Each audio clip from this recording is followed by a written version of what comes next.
Novel جامع حیات از قلم S J rights episode number 3۔ ہر وقت درد کا دل پہ نزول ہے، قطرہ قطرہ پوری عمر وصول ہے۔ وہ بالکل آئینے کے سامنے کھڑا تھا، بالکل چل ساکت شاکڈ۔ آئینے میں ابھرتا عکس کسی کو بھی اپنی طرف کھینچ سکتا تھا۔ وہ ایک دم آئینے کے قریب گیا جو اس سے شاید کوئی 3 سے 4 قدم کے فاصلے پر تھا۔ اس نے حیرت سے اپنی آنکھیں اتنی بڑی کر لی تھی کہ اس کی پلکیں مڑ کی آنکھوں کے اوپر اوپری حصے پر لگ رہی تھی۔ اس نے قمیص دوبارہ بیڈ پر رکھی اور دوبارہ آئینے کے سامنے کھڑا ہوا۔ اس نے اپنے کشادہ سینے پر ہاتھ پھیرا۔ اس کی مخملی انگلیاں اس کے سینے کے چاروں اور رقص کر رہی تھی۔ آئینے کے سامنے آ کے ہی وہ لفظ الٹے ہونے کی بجائے سیدھے ہوئے تھے، کیونکہ وہ اس کے سینے میں پہلے ہی الٹے درج کیے گئے تھے۔ سیاہ رنگ کے وہ جو لفظ جو اسے دکھائی دے رہے تھے، جن کا مطلب وہ نہیں جانتا تھا وہ کس مقصد سے لکھے گئے، وہ یہ بھی نہیں جانتا تھا۔ وہ کئی لمحے سمجھنے کی کوشش کرتا رہا، یہ کیوں لکھے گئے، کس نے لکھے، کب لکھے، اور اس کا مطلب آخر ہے کیا؟ اس نے اپنی زبان پہ کئی بار یہ ہنسے دہرائے۔ ایک طرف سے وہ خوش ہوا تھا اور دوسری طرف سے وہ پریشان بھی ہوا، اور تیسری طرف سے وہ حیرت کا شکار بھی ہوا تھا۔ چلو، اس پینڈورا باکس کا کچھ تو ہاتھ لگا، لیکن اس کا کرنا کیا ہے وہ نہیں جانتا تھا۔ یہ کوئی اشارہ، کوئی خطرہ، کوئی کوڈ، کچھ بھی ہو سکتا تھا۔ اس نے سب کچھ چھوڑ کے جلدی سے اپنی ڈائری نکالی اور ان ہندسوں کو محفوظ کیا۔ وہ ایک لاک ڈائری تھی جو اسے اس کی ماں نے دی تھی۔ وہ اس پہ محفوظ کر کے خود پہ سے وہ سب مٹا رہا تھا۔ کسی بھی قسم کا رسک اب واقعی رسک بن سکتا تھا۔ اسے جلدی سے وہ نمبر لکھنے شروع کیے: 3 1 16 9 20 1 12 16 1 11 9 19 20 1 14۔ ان سارے ہندسوں کو 2 لائنوں میں لکھا گیا تھا۔ لکھ کے جلدی سے اس نے وہ ہندسے خود پر سے صاف کیے، گویا کوئی واقعی دیکھ نہ لے۔ اسے جلدی سے قمیض پہنی، اپنی ڈائری بند کر کے اس نے تکیے کے نیچے رکھی اور خود وہ بیڈ پہ ایسے بیٹھ گیا جیسے ابھی کچھ ہوا ہی نہیں۔ کسی نے دروازہ کھٹکھٹایا تھا۔ اس نے ایسے ایک دم سر اٹھا کے دیکھا جیسے اچانک ملا ہوا خزانہ اسے اچانک ہی چھین لیا جائے گا۔ وہ بالکل سیدھا ہو کے بیٹھ گیا تھا۔ فریسا نے آہستہ سے دروازہ کھولا اور قدم اندر رکھا۔ سلطان نے اپنا چہرہ ہر قسم کے جذبات سے عاری کر لیا۔ وہ جانتا تھا اسے پریسا سے کوئی خطرہ نہیں ہے۔ اگر وہ سب اسے بتا بھی دیتا تب بھی وہ اس کے لیے مددگار ثابت ہوتی، لیکن سلطان نے اسے کچھ نہیں بتایا، کیونکہ سلطان جو بھی کرتے ہیں اس کے پیچھے کوئی وجہ ہوتی ہے، اور وہ پریسا کو بتائے بھی کیوں جب وہ اپنی اور اس کے درمیان کوئی رشتہ ہی نہیں چاہتا۔ وہ یہ بہت اچھے سے جانتا تھا کہ پریسا اس کے لیے کیا محسوس کرتی ہے، وہ پریسا کی زندگی میں کیا اہمیت رکھتا ہے، لیکن پھر بھی وہ خاموش تھا۔ کیوں؟ کیونکہ وہ اسے ہرٹ کرنا نہیں چاہتا تھا، اس لیے وہ اس کے دل کی ابھرتی آہیں عشق کے اوائل دنوں میں ہی ختم کر دینا چاہتا تھا، اور ایسا کرنا اب اسے ناممکن سا لگ رہا تھا۔ وہ چلتی ہوئی قریب آئی، ہاتھ میں اس کے ٹرے تھی، شاید وہ اس کے لیے کچھ کھانے کو لائی تھی۔ سلطان نے ایک نظر اٹھا کے دیکھا تھا۔ وہ ایک یا 2 لمحے مزید خاموش کھڑی رہی، پھر آہستہ سے بولی: کیا میں بیٹھ جاؤں؟ سلطان نے اسے ہنوز خاموشی سے دیکھا تھا۔ اگر اس نے ہاں نہیں کہا تھا تو نہ بھی نہیں کہا تھا، وہ بس خاموش تھا، ایک عجیب سے گھبراہٹ کا شکار تھا۔ پریسا بیڈ پر بیٹھ کے ہی ٹرے درمیان میں رکھ رہی تھی جب سلطان نے ایک دم بولا تھا: تھینک یو، میں خود لے سکتا ہوں۔ پریسا کے چہرے پہ بالکل ہلکی سی مسکراہٹ ہے۔ سلطان نے آنکھیں بند کر کے خود کو کمپوز کیا، یعنی وہ کہہ رہا تھا کہ وہ اب جا سکتی ہے، لیکن وہ خاموشی سے بیٹھی رہی۔ 1 یا 2 لمحے سلطان نے اسے تسلی سے برداشت کیا، اور تیسرے لمحے وہ ضبط سے بولا تھا: تم جا سکتی ہو پریسا۔ وہ آہستہ سے اٹھی اور سامنے صوفے پر بیٹھ گئی۔ سلطان نے اسے سوالیہ نگاہوں سے دیکھا تھا۔ میں تنگ نہیں کروں گی، آپ تسلی سے کھائیں، پھر میں چلی جاؤں گی، وہ جیسے منت بھرے لہجے میں بولی تھی۔ سلطان نے اسے آہ بھری نظروں سے دیکھا تھا۔ وہ تو اس لیے خاموش تھا کیونکہ وہ شک نہیں ہونے دینا چاہتا تھا، اور وہ تو اس خاموشی کو کچھ اور ہی سمجھ رہی تھی۔ آخر محبت کو ایک اشارے کی ہی ضرورت ہوتی ہے۔ سلطان نے خاموش ہو جانا ہی بہتر سمجھا۔ صرف کچھ لمحے ہی اس نے اسے وہاں بیٹھنے دیا تھا۔ اس کے بعد کچھ نوالے کھا کی اس نے کھانے کی ٹرے کو اس کے ہاتھوں میں تھما کر اسے چلتا کیا۔ اس نے جلدی سے دروازہ بند کیا اور دوبارہ آ کے بیٹھ گیا۔ ماتھے پر بے شمار بل تھے۔ یہ سب کیا ہو رہا ہے؟ کون سچا ہے، کون جھوٹا ہے، کون میرے ساتھ ہے اور کون غدار ہے؟ اس نے ان لفظوں کو پڑھا، بار بار پڑھا، کئی بار پڑھا، لیکن اسے کچھ سمجھ نہیں آ رہا تھا۔ یہ حالات کیسے ہوتے جا رہے ہیں؟ اس پہیلی کا جواب کیا ہوگا؟ وہ جیسے سوچ میں پڑا، لیکن وہ یہ بھول رہا تھا کہ ہر سوال میں اس کا جواب چھپا ہوتا ہے۔ جواب کو جاننے کے لیے ہمیشہ سوال کو سمجھنا ہوتا ہے، اور سوال کو سمجھنے کے لیے انسان کی توجہ اور اس کا یقین لازمی ہوتا ہے۔ اور سلطان اس وقت ان دونوں کمیوں کا شکار تھا۔ اس نے ایک لمبی سانس خارج کی اور خود کو پرسکون کیا۔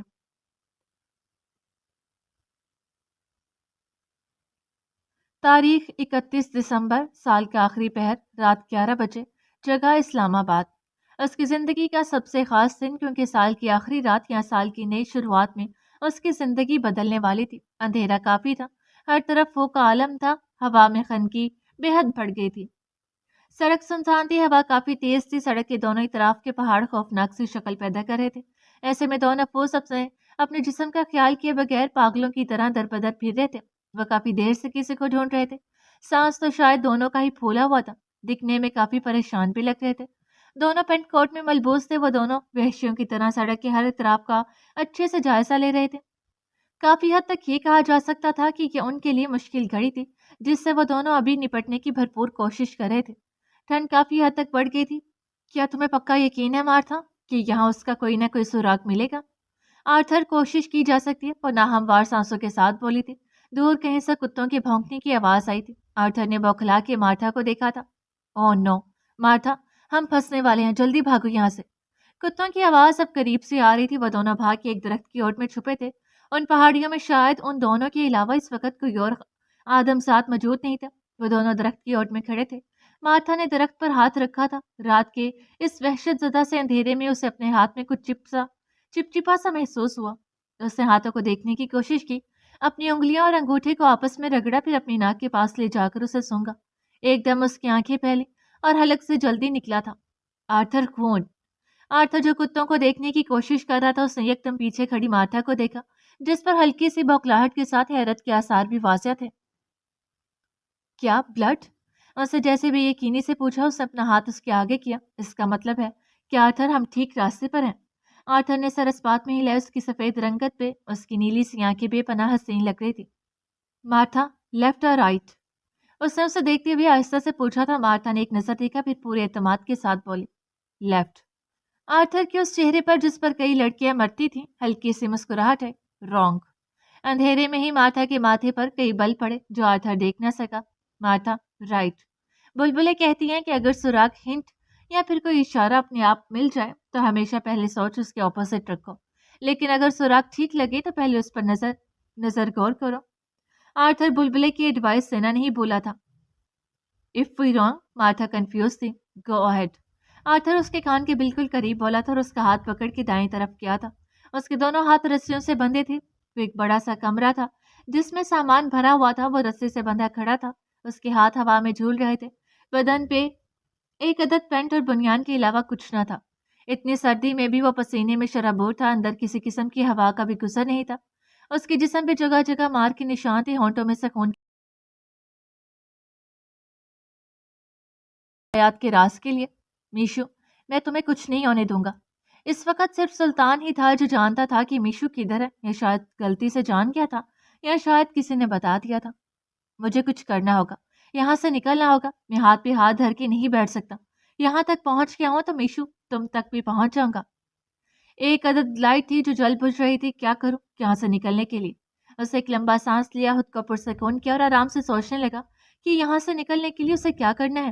اس سے پہلے وہ کچھ سوچتا یا کرتا، کوئی ٹھاک کی آواز سے دروازہ کھول کے اندر آیا تھا۔ سلطان نے جلدی سے آنکھیں موندی، گویا وہ بے بس ہے، نڈھال ہے، ہارا ہوا ہے۔ اس کے کانوں میں چلنے کی ایک الگ ہی چاپ سنائی دے رہی تھی جسے وہ خاموشی سے سن رہا تھا۔ وہ چلتی ہوئی قریب آئی، اس کے سر پہ کالے رنگ کی ہیٹ تھی، اس کے لبوں پہ لگا لال گلال نقاب کے پیچھے چھپا تھا۔ اس کی ایک آنکھ گولڈن سنہرے رنگ کی تھی تو ایک آنکھ بھورے مائل رنگ کی تھی۔ شیطانیت اس کے انگ انگ سے ٹپک رہی تھی، اس کا چہرہ جھریوں سے پاک نہیں تھا۔ وہ چلتی ہوئی سلطان کے قریب آئی، اس کے سامنے اس کے بالکل قریب کھڑی تھی۔ سلطان اس کی سانسوں کی آواز بخوبی سن سکتا تھا۔ وہ اس پر نظریں جمائے کھڑی تھی۔ وہ اس کو ادمرا ہارا ہوا سمجھ رہی تھی، لیکن اس کے حواس بالکل بیدار تھے۔ وہ اس کی ہر حرکت کو نوٹ کر رہا تھا۔ اسے اپنی گردن دائیں طرف کی، پھر بائیں طرف۔ اس کے پیچھے دو بڑے بڑے آدمی کھڑے تھے۔ اسے کالے رنگ کا لباس ایبتن کیا ہوا تھا، ہاتھوں پہ دستانے چڑھا رکھے تھے۔ اس کی شیطانی نظریں ہنوز سلطان پہ ٹکی تھی۔ وہ یک ٹک جبڑے بھینچ کر اسے دیکھ رہی تھی۔ سلطان کی پرکشش آنکھیں ہنوز بند تھی، نہیں تو شاید آج یہ راز بھی ختم ہو جاتا۔ وہ ہیرا ماسی کو دیکھ پاتا، اس کا قد کتنا ہوگا یہ وہ سوچ سکا تھا۔ اس نے ایک دم سلطان کا جبڑا پکڑا تھا، اس کے منہ کو زور سے دبایا تھا۔ وہ ایک طرف کو جسم ڈھلکائے کھڑا تھا۔ تمہاری سانسیں مجھے کتنی منحوس لگتی ہیں، کیا بتاؤں، لیکن دیکھ لو پھر بھی زندہ ہو۔ وہ ایک لمحہ، دو لمحہ، کئی لمحے تک یوں ہی اس کے جبڑے بھینچ کے کھڑی رہی۔ ایک عجیب سی دھن سلطان کو سنائی دے رہی تھی. اس کی آواز بالکل آہستہ تھی. وہ دھن اتنی سریلی تھی یا اتنی خوفناک کہ وہ سننے والے کو ہر حال میں اپنی طرف کھینچ لے. اس کی آنکھیں سرخ تھی، بھیانک سرخ، یوں جیسے وہ صدیوں سے سوئی نہ ہو. اس نے اپنے بائیں ہاتھ کو اٹھا کے پیچھے کی طرف کیا اور آہستہ سے بولی، سنو یہ دھن، سنو یہ سریلی دھن. وہ اتنی پرکشش تھی کہ سلطان کا دل چاہا کہ وہ اپنے کانوں میں انگلیاں ٹھونس دے، لیکن اس وقت وہ ایسا نہیں کر سکتا تھا. سنو سلطان، یہ اسیا برملا ہے. سنو یہ دھن سلطان، یہ میری جیت کی موسیقی ہے. وہ آہستہ سے بول رہی تھی، اس کے چہرے اس کے کان کے بالکل قریب. اٹھو اور بتاؤ جام کہاں ہے. اور اس نے آنکھیں سکیڑ کے مدھر سی آواز میں کہا تھا، جانتے ہو میں نے اس دن کا کتنا انتظار کیا، کس کس کو مارا. خیر چھوڑو، جیتنے منحوسوں کا ذکر اچھا نہیں. بس یہ یاد رکھو کہ میں نے تمہیں سب سے دور کر دیا. وہ بڑے مسرور سے انداز میں اسے اپنے کارنامے سنا رہی تھی اور وہ بڑے ضبط سے سن رہا تھا. وہ اسے دیکھتی ہوئی 2 قدم پیچھے ہوئی اور اپنے ساتھ کھڑے آدمی کو اشارہ کیا. اس کا اشارہ ملتے ہی اس نے سر اس بات میں ہلایا اور ایک بڑی سی بالٹی جو بالکل اس کے سامنے تھی، جس میں اوپر تک پانی بھرا تھا. جنگل کے بیچوں بیچ کمرہ جس کی حالت نازک تھی، جس کمرے میں لکڑی کا ڈھیروں سامان بھرا ہوا تھا، جہاں ہوا کی گزرنے کا کوئی راستہ نہیں تھا، اس کمرے میں حبس ہی حبس تھی. ایسے میں سلطان کے دونوں ہاتھ رسیوں سے بندھے ہوئے ہوا میں جھول رہے تھے اور وہ شاید کل سے کھڑا تھا. جتنا ٹارچر وہ کر سکتی تھی وہ کر رہی تھی. وہ اپنے نکالے ہر راستے پر چل کے دیکھ چکی تھی، لیکن بے سود. جامع حیات کا راز اب تک راز ہی تھا. اتنی سردی میں وہ کھڑا تھا. اس کے ایک اشارہ پہ اس نے پانی کی بالٹی اٹھائی اور پوری قوت سے پانی سلطان کے منہ پہ پھینکا، جس سے اس کا وجود بھیگ چکا تھا. وہ ایک دم ہڑبڑایا. اسے اپنی آنکھیں کھولنا چاہیں جس میں بے تحاشا مرچی سے لگ رہی تھی. ہیرا کا چہرہ ماسک سے ڈھکا تھا. صرف اور صرف آنکھیں واضح تھی جو الگ الگ رنگ کی تھی. سلطان پانی گرنے کی وجہ سے کھانس رہا تھا. ہونٹوں سے جو خون کی لکیر پھوٹی تھی وہ کافی حد تک پانی کی وجہ سے صاف ہو چکی تھی. وہ اب بھی کھانس رہا تھا. ہیرا 2 قدم آگے آئی اور اس کے بالوں کو اپنی مٹھیوں میں بے دردی سے دبوچا تھا. اس کے منہ سے باقاعدہ چیخ نکلتی اگر وہ سلطان نہ ہوتا. وہ اس کے بالکل قریب کھڑی تھی. سلطان کا سر ڈھلکا ہوا تھا جسے ہیرا نے بالوں سے پکڑ کے اوپر کیا. اس کی آنکھیں بند ہو رہی تھی جسے وہ کھولنے کی مسلسل کوشش کر رہا تھا، لیکن وہ ناکام ہو رہا تھا. ہیرا مانسی نے اسے آنکھیں پھیلا کے دیکھا تھا. میرا نام ہیرا مانسی ہے. وہ چبا چبا کر بولی تھی. جامع حیات کا جام کہاں ہے سلطان؟ لیکن سلطان شاید اب ہوش میں نہیں تھا. اٹھو سلطان. اس نے اس کا گال تھپتھپایا. 1 بار 2 بار بار بار وہ مسلسل تھپتھپا رہی تھی. اٹھو سلطان، بتاؤ جام کہاں ہے، بتاؤ. وہ آہستہ سے ہوش میں آ رہا تھا. اٹھو سلطان، بتاؤ جام کہاں ہے. میں، ہاں بولو. میں نہیں جانتا. وہ آہستہ سے بڑبڑایا. جھوٹ، بتاؤ جام کہاں ہے. سلطان نے اسے دھندلاتی آنکھوں سے دیکھا تھا. اس کا شفاف رنگ گلابی سرخ ہو رہا تھا. بتاؤ کہاں ہے. تم جانتے ہو، صرف تم جانتے ہو کہ جام کہاں ہے. میں نہیں جانتا. بتا دو سلطان، بخش دوں گی تمہیں. وہ گویا احسان کرنے والے انداز میں بولی. بتاؤ سلطان ورنہ میشو. اس سے پہلے وہ کچھ اور کہتی اس نے پوری آنکھیں کھولی اور پورے ضبط سے اسے دیکھا تھا. ورنہ میشو سلطان. کہا نا میں نہیں جانتا. وہ پوری قوت سے دھاڑا تھا. ہیرا کا ہاتھ اٹھا اور ایک بار پھر سلطان کے پاک شفاف چہرے پہ نشان چھوڑ گیا. آواز نیچے. تمہاری مری ہوئی ماں کبھی میرے آگے نہیں بولی تو تم کیا چیز ہو. سلطان غازیان آدم سکندر. اب بتاؤ جام کہاں ہے. اس نے بے دردی سے اس کا منہ دبوچا تھا. تمہارے ہر کام کے پیچھے کوئی نہ کوئی وجہ تو ہوتی ہے نا سلطان. تو نہ بتانے کے پیچھے جو بھی وجہ ہے مجھے اس سے کوئی لینا دینا نہیں. مجھے بتاؤ جام کہاں ہے. سلطان نے بندے ہاتھوں سے مزاحمت کی تھی. اس نے ایک جھٹکے سے اس کا منہ چھوڑا تھا. بتاؤ سلطان، بتاؤ جام کہاں ہے. نہیں معلوم. وہ پھر دھاڑا تھا. تمہیں پتہ ہے سلطان، میں تمہاری بات پہ یقین کر بھی لیتی اگر مجھے اس بات کا یقین نہ ہوتا کہ مہرون نے جامع حیات کا پتہ صرف اس کو بتایا ہے جو اس کا خون ہے، یعنی کہ تم. اس لیے اب یہ دعویٰ چھوڑ دو کہ تم نہیں جانتے. تم جانتے ہو، تم سب جانتے ہو. اب بتاؤ جام کہاں ہے. کس جام کی بات کر رہی ہو. وہ جام جو تمہارا کبھی تھا ہی نہیں. تم غدار ہو ہیرا مانسی. تم غدار ہو اور جانتی ہو غداری کی کیا سزا ہوتی ہے. صرف موت. اور ہیرا مانسی جان لو کہ تمہارا مقدر تمہاری حیات نہیں، موت ہے. وہ جام جس کے بارے میں یعنی مہرو غازیان آدم کا بیٹا سلطان غازیان آدم سکندر تو نہیں جانتا. ہمیشہ کی طرح اپنا نام لیتے ہوئے اس نے آئیبرو چڑھا لیتے. لیکن بہت جلد جان لے گا. میرا مقصد اب سے یہی ہے ہیرا مانسی. وہ چبا چبا کے بولا تھا. وہ جام جو تمہیں کبھی نہیں ملے گا اس زندگی میں تو کبھی نہیں. تو ٹھیک ہے پھر. وہ سامنے لکڑی کی کرسی پر بیٹھی تھی. تمہاری میشو اب بھی میرے پاس ہے. وہ جانتی تھی کہ سلطان کی دکھتی رگ کون سی ہے اور اس پہ پاؤں کب رکھنا ہے؟ فی الحال تو زندہ ہے، لیکن کب تک؟ مت بھول ہیرا، جس نے ابھی تک میشو کو زندہ رکھا ہے نا، وہ آگے بھی رکھ لے گا۔ اچھا، تو میں کب اسے مار رہی ہوں؟ میں تو بس اسے زندہ رہنے کے قابل نہیں چھوڑوں گی۔ اگر اب تو نے اسے ہاتھ بھی لگایا نا، تو یاد رکھنا وہ دن کا سورج تیری زندگی کا آخری سفیرا ہوگا، اور جامع حیات وہ تیرے ہاتھ لگنے سے پہلے اس سیاہ گلاب میں فنا ہوگا۔ تمہاری دھمکیاں کام نہیں آئیں گی سلطان۔ اس کی آواز یکدم تیز ہوئی۔ پہلے اپنے آپ کو دیکھو، اس وقت تمہاری اوقات گیدڑ سے بڑھ کر نہیں ہے، اس لیے شیر کے منہ میں ہاتھ ڈالنے سے پہلے 100 بار سوچ لینا۔ اچھی طرح باندھو اسے۔ اس نے وہاں کھڑی ایک آدمی سے کہا، میں پھر آؤں گی سلطان، تب تک راز بتانے کے لیے خود کو تیار کر لو، نہیں تو تیسرا آپشن ہیرا کی ڈکشنری میں موجود ہی نہیں۔ کہہ کے وہ وہاں سے اٹھی اور نکلتی چلی گئی۔ اپنے پیچھے وہ بہت سی برائیاں لے گئی تھی۔ سلطان اکیلا رہ گیا تھا۔ اسے مشکل ہوتی سانسوں کے ساتھ سرنفی میں ہلایا۔ نہیں میشو، نہیں، اس بار نہیں۔ اپنا ہر رشتہ کھو دیا، لیکن اس بار نہیں۔ میں تھک گیا ہوں بار بار اپنی موت کو قریب سے دیکھ کے۔ وہ اس وقت بے چین ہو گیا تھا۔ اس کی تکلیف کا اندازہ وہ کر سکتا تھا۔ وہ یہ بھی بھول رہا تھا کہ اس کے ہاتھ رسیوں سے بندھے ہیں، بھول رہا تھا۔ اس وقت وہ بس یہ دعا کر رہا تھا کہ میشو اب ہر تکلیف سے آزاد ہو۔ اس کو سوچ کے اس کی آنکھیں آنسوؤں سے بھرنے لگی تھی، اور جہاں عشق ہو وہاں تڑپنا ضروری ہو جاتا ہے۔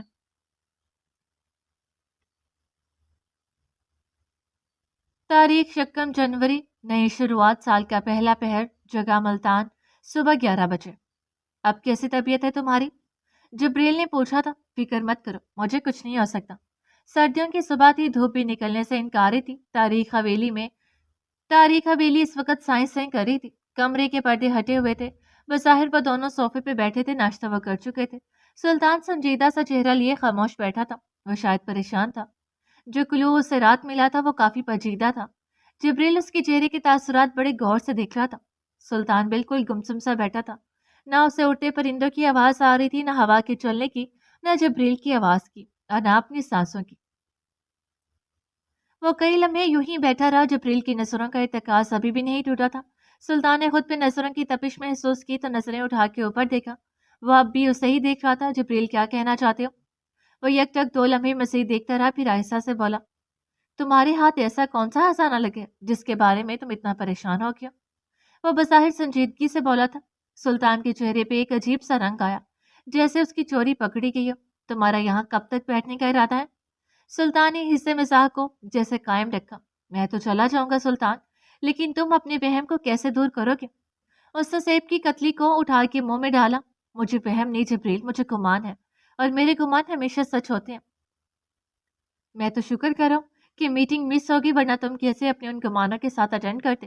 جانتے ہو جبریل، کیا اور کیوں میں کیا فرق ہوتا ہے؟ کیا کا جواب دینا جتنا آسان ہے نا، کیوں کا جواب دینا اتنا ہی مشکل۔ اور میٹنگ میں کیوں تھا یا کیوں نہیں تھا وہ بتانا بہت مشکل ہے، اور میں کیا ہوں، میری محنت کیا ہے، یہ بتانا وہاں بیٹھے سب لوگوں کے لیے بہت آسان ہے۔ اسی طرح میں اس وقت یہاں کیوں بیٹھا ہوں اس مقام پہ، یہ بتانا وہ بھی تمہیں بہت مشکل ہے جبریل۔ اس لیے میں یہ بتا دیتا ہوں کہ میں اس وقت کیا ہوں۔ جبریل نے صرف اسے سنا تھا۔ چلو بتا ہی دو کہ تم کیا ہو۔ اس کے لبوں پہ ایک ہلکی سی مسکراہٹ تھی۔ ہر چیز عمل سے ہو تو بہتر ہوتا ہے جبریل۔ اس سے پہلے وہ کوئی جواب دیتا، فریسا چائے کی ٹرے اٹھائے اندر آئی تھی۔ السلام علیکم۔ جبریل نے اس کے سلام کا جواب دیا تھا۔ فریسا نے چائے کی ٹرے دونوں کے درمیان چھوٹے سے لکڑی کی میز پر رکھی تھی۔ اس کے لبوں پہ ہلکی سی مسکراہٹ تھی، لیکن آنکھیں بوجھل تھی، شاید نیند پوری نہیں ہوئی تھی۔ جبریل اور سلطان دونوں نے اسے ایک نظر دیکھا تھا، پھر جبریل آہستہ سے بولا تھا، تمہارا کب کا ہے فریسا؟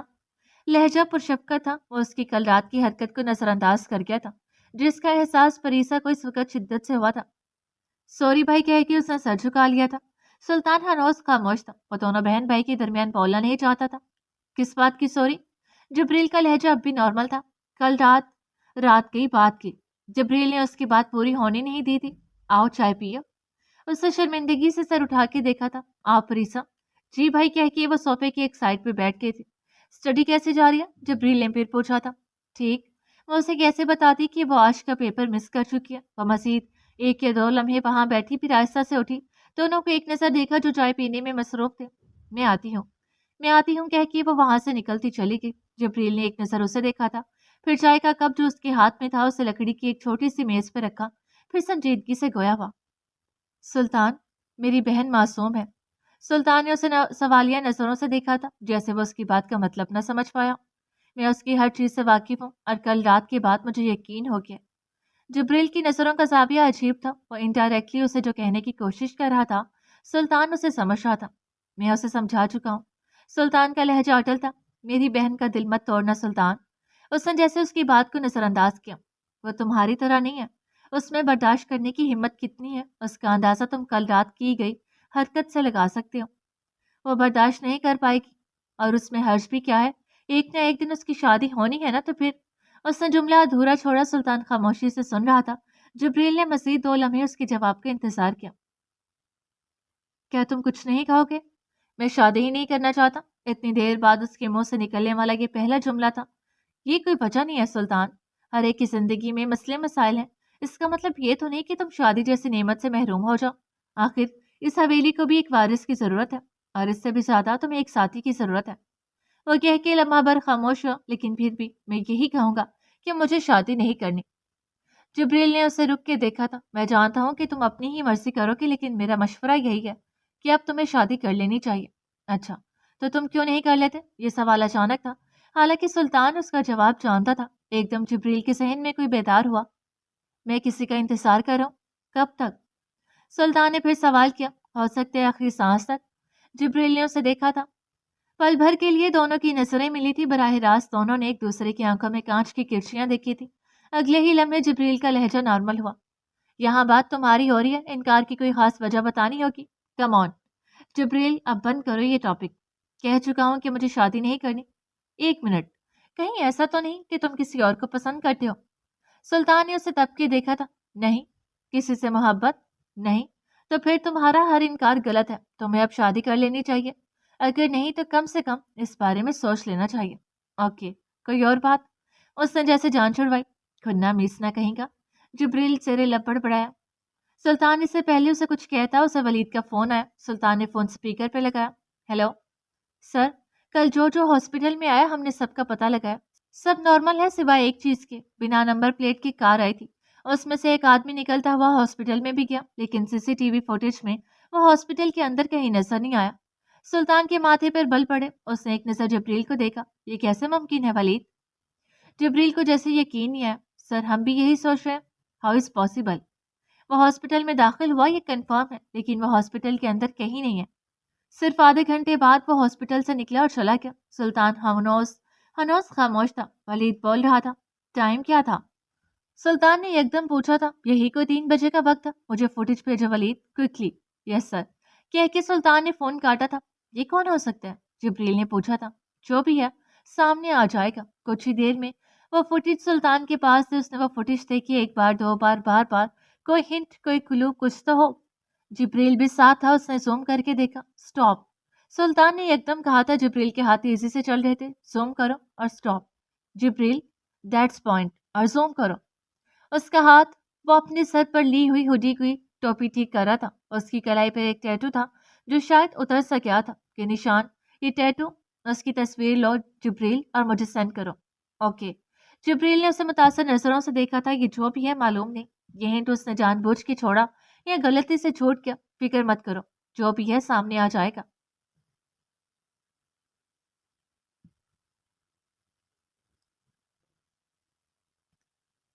سب کچھ ٹھیک جا رہا ہے آرتھر، اسے تم پہ شک ہو سکتا ہے، تمہیں بہت زیادہ محتاط رہنا ہوگا۔ اسلام آباد کے ریڈ لائٹ ایریا کے اس قدیم کوٹھے کی رنگ برنگی روشنیوں کے بیچ وہ بڑی شان سے بلبلے کے سامنے بیٹھا تھا۔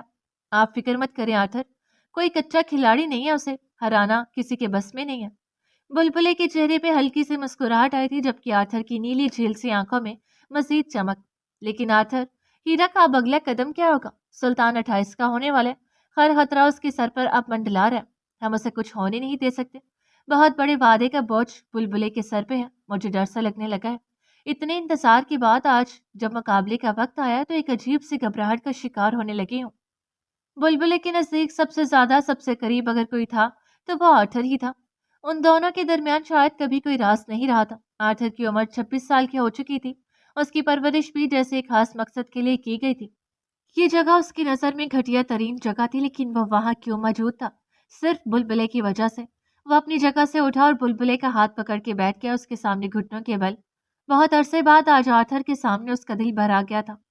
اس کی بڑی بڑی کاجل سے لبریز آنکھوں میں آنسو بھرے تھے۔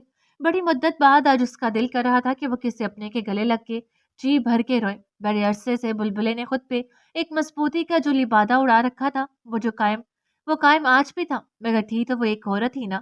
وہ کئی لمحے بلبلے کو اپنی نیلی آنکھوں سے دیکھتا رہا۔ اس کی آنکھوں کا رنگ بلبلے کی آنکھوں کے رنگ سے بالکل برعکس تھا۔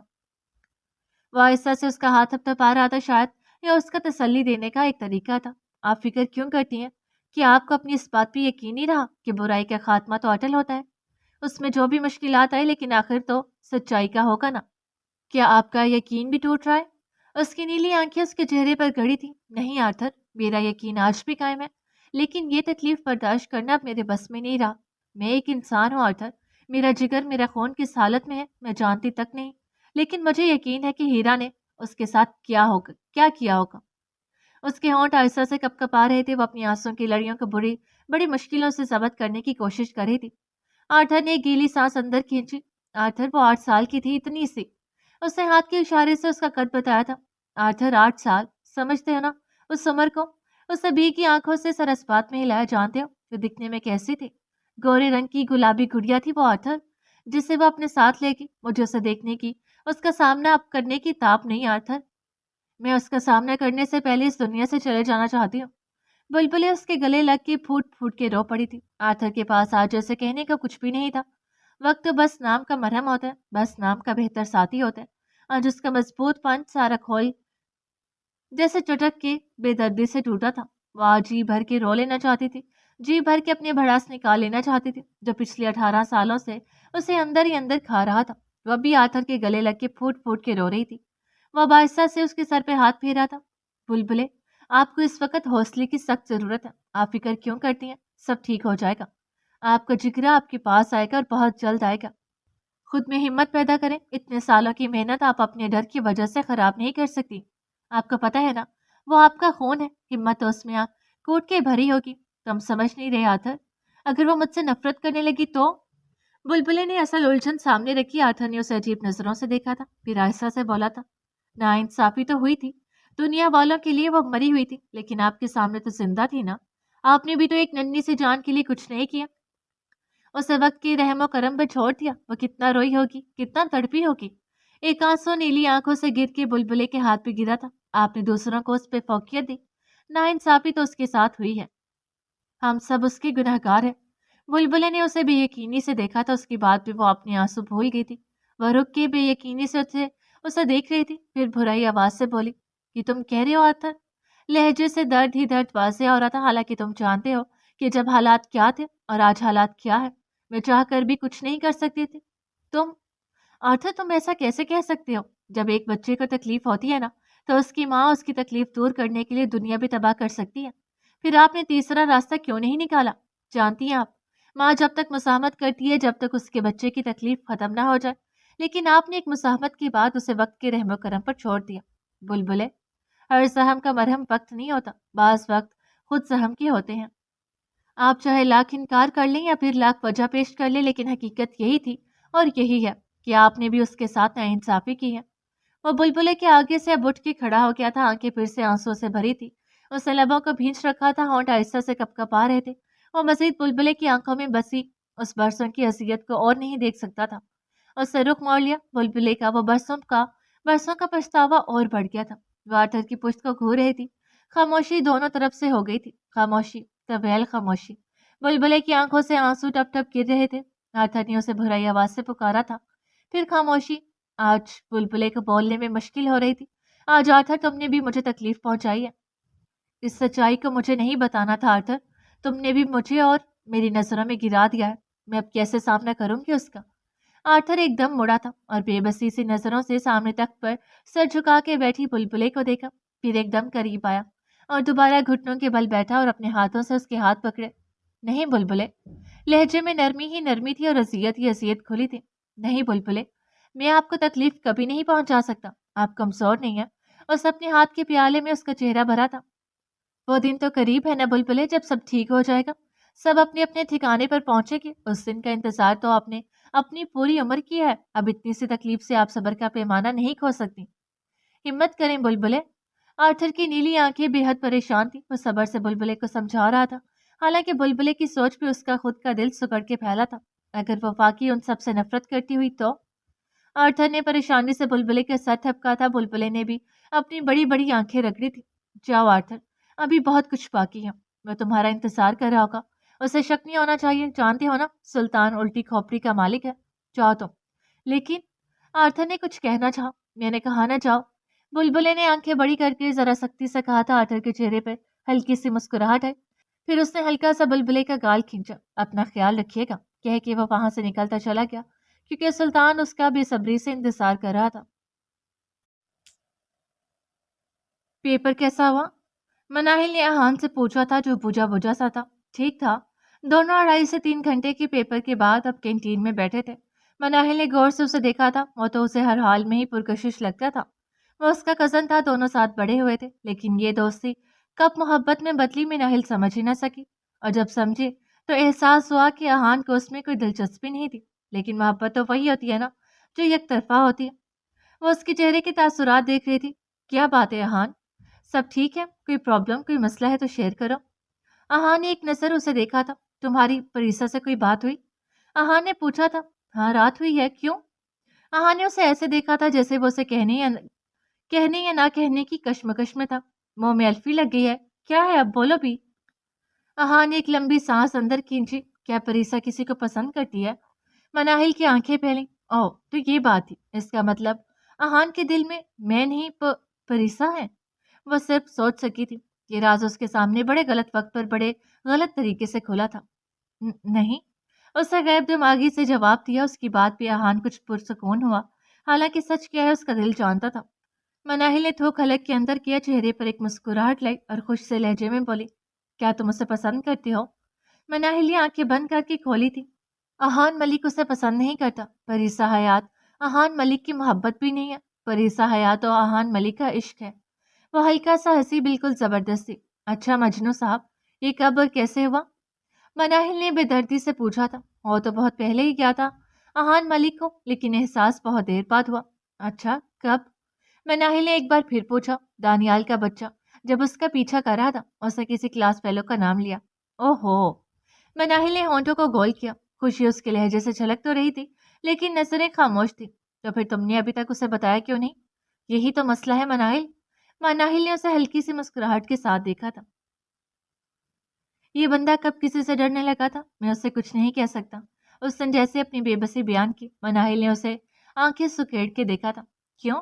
پتہ نہیں مناہل، مجھے ڈر لگتا ہے کہیں وہ کسی اور کو پسند کرتی ہوئی تو کیا احان تم ریجیکشن سے ڈر رہے ہو؟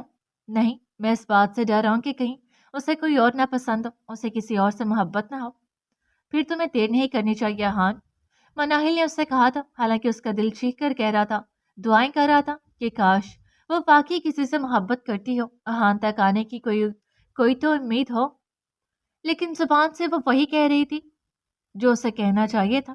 اپنی اس ڈر کی وجہ سے دیر مت کرو احان. کہیں ایسا نہ ہو کہ ایک ڈر کی وجہ سے تمہاری محبت کا مسافر منزل تک ہی نہ پہنچ پائے.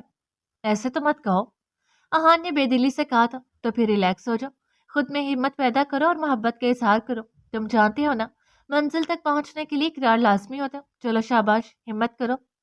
احان نے سر اس بات میں ہلایا. وہ وہاں مزید 1 یا 2 منٹ اور بیٹھی، پھر وہاں سے اٹھی اور نکلتی چلی گئی. گویا اسے ڈر تھا کہ کہیں اس کے منہ سے کوئی بات یا کوئی سچائی نہ نکل جائے، اس لیے اس نے وہاں سے اٹھ جانا ہی مناسب سمجھا. بتاؤ ولید. وہ اس کے ساتھ ساحل سمندر پر کھڑا تھا. وجود کے گرد گرم چادر لپٹی تھی. چہرے پر پریشانی کے آثار واضح تھے. وہ دونوں ہاتھ کمر کے پیچھے باندھے کھڑا تھا. سورج کی روشنی اپنے مقام پہ پہنچ کے غروب ہو چکی تھی. چاند پیچو تاپ سے آسمان کے کالے مکھڑے پہ چمک رہا تھا. سلطان کی پرکشش آنکھیں سمندر کی گہرائی میں کہیں غوطہ زن تھی. جبین پہ موڑ کھاتے خوبصورت بل تھے. دور چاند اور سمندر کا پانی آپس میں مل کے ایک خوبصورت منظر بنا رہا تھا. پانی کی لہریں اچھل اچھل کے بڑے پتھروں سے ٹکرا رہی تھی، جس سے ایک سکون دینے والا شور پیدا ہو رہا تھا. کالے شلوار سوٹ میں کالی گرم چادر لیے ہوئے یہ شخص کافی سنجیدہ دکھ رہا تھا. آنکھیں برسوں کی جگی لگ رہی تھی، جن میں بے حد پیاس تھی، جن میں قربت کی خماری بے تحاشا تھی. وہ پلکیں ایسی تھی جن کے اوپر شاید یہ سمندر کا پانی بھی ٹھہر سکتا تھا. اس کے بال ماتھے پہ بکھرے ہوئے تھے، لب خاموش تھے. کراچی میں اس وقت موسم ٹھنڈا محسوس ہو رہا تھا. لیکن وہ کسی کی پرواہ کیے بغیر یک تک اس منظر کا نظارہ لے رہا تھا جسے کچھ دیر بعد واپسی کے لیے نکلنا تھا۔ اس کا واپس جانے کا دل نہیں تھا، کس کے لیے وہ واپس جائے؟ کون ہوگا جو اس کا انتظار کر رہا ہوگا؟ سلطان کو جو چاہیے تھا وہ تھا نہیں، اور جو تھا وہ چاہیے نہیں تھا۔ کام کے سلسلے میں کراچی آیا تھا جو صبح ہی پہنچا تھا، اور اب اسے واپس جانا تھا۔ اسے ٹھیک ہوئے ہاسپٹل سے آئے ہوئے 2 دن ہی ہوئے تھے۔ بڑی ماں نے صرف 1 دن کی ہی اجازت دی تھی۔ وہ کافی دیر تک ارد گرد کی ہوا کو محسوس کرتا رہا۔ وہ جب بھی کراچی آتا ساحل سمندر پر ضرور آتا تھا۔ اس جگہ پہ اس کی کئی یادیں تھیں، یہ اس کی میشو کی پسندیدہ جگہ تھی۔ وہ نہ صحیح لیکن اس کی یادیں تو تھیں، وہ اسے نہ بھول سکتا تھا نہ بھولنا چاہتا تھا۔ وہ یک تک سمندر کی لہروں کو دیکھتا رہا جن میں نہ جانے کیسا جوش تھا، کیسی خماری تھی، کیسی قربت تھی۔ اس نے ایک لمبی سانس اندر کھینچی، آخر اور کتنا نظارہ وہ لیتا، ایک نہ ایک وقت تو جانا ہی تھا۔ ولید بالکل اس کے پیچھے کھڑا تھا، وہ سلطان کو بڑے گہرے انداز میں دیکھ رہا تھا۔ سلطان نے مڑ کے ولید کو دیکھا تھا، پھر ایک ہلکی سی مسکراہٹ سے پوچھا تھا، کیا دیکھ رہے ہو ولید؟ ولید نے نظروں کو کنٹرول کیا اور نفی میں سر ہلایا۔ تمہیں پتہ ہے ولید، تمہاری کی آنکھیں کتنی حسین ہیں؟ سلطان نے اس سے پوچھا تھا۔ جانتا ہوں سر۔ اس نے انگوٹھے سے اپنا ماتھا کھجایا تھا۔ اس کی شرمیلی سی ادا پہ ہنسا تھا۔ وہ سلطان سے محض 2-3 سال ہی چھوٹا ہوگا، تو ان آنکھوں کو بھی کوئی دیکھنے والی ہے کہ نہیں؟ سلطان نے جیسے شریر لہجے میں پوچھا تھا۔ کاش وہ اسے بتا سکتا کہ اس کی آنکھوں پہ مرنے والی کون ہے۔ کوئی مل ہی جائے گی سر۔ سلطان نے اسے سکون سے دیکھا تھا۔ کیا تم بھی کسی سے محبت کرتے ہو؟ نہ جانے اس کے لہجے میں ایسا کیا تھا کہ ولید نے اسے یکدم سر اٹھا کے دیکھا تھا۔ نہ جانے کیوں ولید کے گلے کی گلٹی ابھر کے معدوم ہوئی تھی۔ وہ سلطان کو ایک بے بس نظر سے دیکھ رہا تھا۔ اس سے پہلے وہ کوئی جواب دیتا، سلطان نے پھر دھیرے سے کہا تھا، اگر ہے نا تو اسے سنبھال لینا۔ جانتے ہو کیوں؟ ولید نے بھاری ہوتے دل سے پوچھا تھا۔ کیوں؟ کیونکہ اگر محبت کھو جائے نا تو انسان کی جینے کی امنگ بھی کھو جاتی ہے۔ اس کا انداز ایسا تھا جیسے اسے اپنی زندگی سارے جہاں سے زیادہ سحر لگتی ہو۔ ولید نے 1-2 لمحے مزید اسے دیکھا تھا، پھر اس سے ایک سوال کیا۔ وہ نہیں جانتا تھا کہ اس نے کیوں پوچھا، حالانکہ کہیں نہ کہیں وہ اس کا جواب جانتا تھا، پھر بھی وہ پوچھ رہا تھا۔ نہ جانے کیوں بس وہ یہ پوچھنا چاہتا تھا، کیا آپ نے بھی کسی سے محبت کی ہے؟ اس کی بات پہ سلطان کے چہرے پہ بالکل ہلکی سی ایک شریر مسکراہٹ ہے۔ محبت کے نام پہ اس کے سامنے صرف ایک چہرہ آتا تھا، آتا ہے اور شاید آتا ہی رہے۔ ایک لمحے کے لیے اس نے جواب سوچا تھا، حالانکہ ضرورت تو نہیں تھی، لیکن اس نے سوچا تھا، نہیں ولید، سلطان کو کسی سے محبت نہیں۔ ولید کو شاید اس جواب کی امید نہیں تھی، بس ایک چہرہ ہے جس کے گرد اپنی دنیا گھمانا چاہتا تھا، جسے میں آج بھی اپنے ہاتھوں کی ناکام لکیروں میں ڈھونڈتا ہوں۔ اس نے ایک نظر اپنے ہاتھوں کو دیکھا تھا، اس کا لہجہ کھویا ہوا تھا۔ کوئی ویسی جو میرے ماتھے کی سلوٹیں ہٹا سکے، کوئی ویسی جو سلطان کے کام کے پیچھے کی ہر وجہ بنا کہے جان لے، کوئی ویسی جس کی موجودگی میں بھی سرور ہو، کوئی ویسی جس کا سرخ آنچل میرے بال بکھیر کے مجھے سکون پہنچانے کا باعث ہو، کوئی ویسی جس کی پوروں میں آرام دہ لمس ہو، کوئی ویسی جو سلطان کے وقت کی سیاہی کو مٹا سکے۔ ہاں وہ ایسے ہی تو تھی، کیونکہ ایسی جس کے وجود کے ساتھ سلطان بھی پورا تھا، اور جب وہ گئی تو سلطان کے وجود کو بھی کھوکھلا کر گئی۔ وہ اتنے کھوئے سے لہجے میں بول رہا تھا کہ اسے پتہ ہی نہیں چل رہا تھا کہ کب اس کی آنکھوں سے آنسو نکلے۔ وہ مدھر سی آواز میں اسے اپنا حال دل سنا رہا تھا۔ چونکے تو وہ جب ولید نے آگے بڑھ کے اپنے ہاتھ کی پور سے اس کے گال کا نمکین پانی صاف کیا، وہ ہلکا سا ہنسا، جانے وہ ہنسی تھی یا رونا۔ لیکن سلطان کو کسی سے محبت نہیں ولید، سلطان نے کسی سے پیار نہیں کیا۔ اس نے بڑی سادگی سے اسے سب کچھ کہا تھا، اور وہ کہہ رہا تھا کہ اس نے محبت نہیں کی، اس نے پیار نہیں کیا، ہاں اس نے یہ سب نبھایا ہے، پچھلے 18 سالوں سے نبھایا ہے۔ ولید نے اسے آہستہ سے گلے لگایا تھا۔ سلطان نے اس کے کندھے پہ سر رکھ کر آہستہ سے آنکھیں موندی تھی۔ ایسے تو وہ کبھی مایوس نہیں ہوا تھا، ایسے تو وہ کبھی بے بس نہیں ہوا تھا، ایسے تو اس کا کھول کبھی نہیں چٹکا تھا، تو پھر آج کیوں اس کا صبر جواب دے گیا تھا؟ آج کیوں وہ اپنے آپ سے آنکھیں موند رہا تھا؟ وہ کئی لمحے یوں ہی کھڑا رہا۔ اس کی حالت ولید سے بہتر شاید اس وقت کوئی نہیں سمجھ سکتا تھا۔ آپ فکر مت کریں سر، ہر انتظار کا خاتمہ ہوتا ہے، ہر امتحان کا صلہ ہوتا ہے، آپ ہمت مت ہاریں، ابھی تو آپ کی بہت لمبی زندگی ہے، ہو سکتا ہے کوئی اندیکھی انجانی آپ کی بھی زندگی میں آ جائے، آپ کے ہر سہم کا مداوع کر جائے، آپ کے وقت کو سنوار کے اجالا کر جائے، ہو سکتا ہے کوئی اس کی طرح کا آ جائے۔ سلطان نے الگ ہو کے اسے دیکھا تھا۔ مجھے اب ضرورت نہیں، چلو چلتے ہیں، بڑی ماں انتظار کر رہی ہوں گی۔ اسے بڑے سادے سے لہجے میں کہا تھا۔ جی سر۔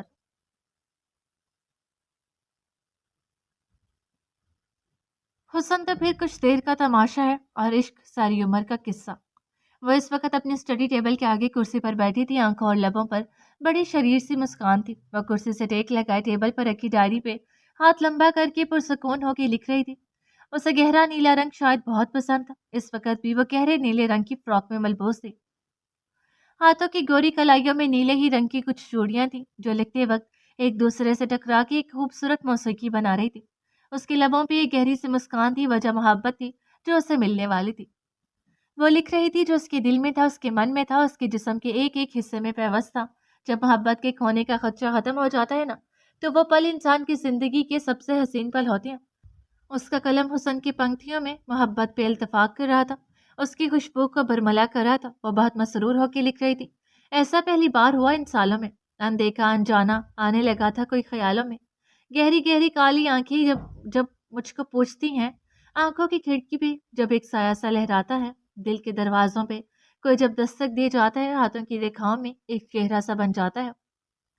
ریشم جیسی اس کی سانسیں جب میرے گالوں کو چھو جاتی ہیں، اب تک میرے بالوں میں اس کے ہاتھوں کی خوشبو ہے. اس کی گہری آنکھوں میں اب بھی میری خماری ہے. اس کی پلکوں کا سایہ اب بھی میرے چہرے پر رقص کرتا ہے. محبت کے آنگن میں وہ مجھے جھلاتا ہے. ہاں، ایسا پہلی بار ہوا ہے ان سالوں میں، جب خواب میرا حقیقت بن گیا، خیال میرا اب جادو بن گیا.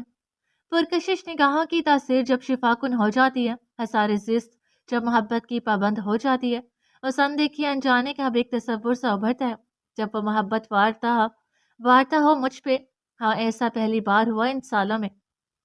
وہ قلم سے مسلسل پنکتیاں لکھ رہی تھی. لبوں پہ تبسم کے آثار گہرے ہو رہے تھے. رات کافی گہری ہو گئی تھی جب وہ ڈائری بند کر کے اپنے بستر پر لیٹ گئی تھی.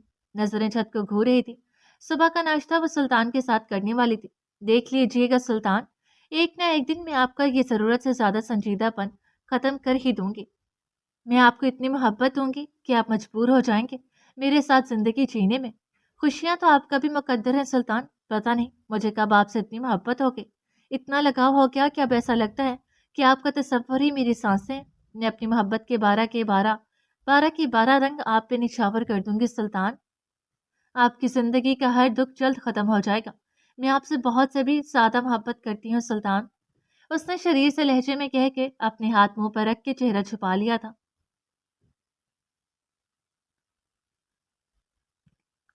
ہیلو مارتھا، کیا تم تیار ہو؟ آرتھر نے سنجیدہ سے لہجے میں پوچھا تھا. میں تو تیار ہوں آرتھر، لیکن کیا سلطان ایک لڑکی کو ہائر کرنے کے لیے مانے گا؟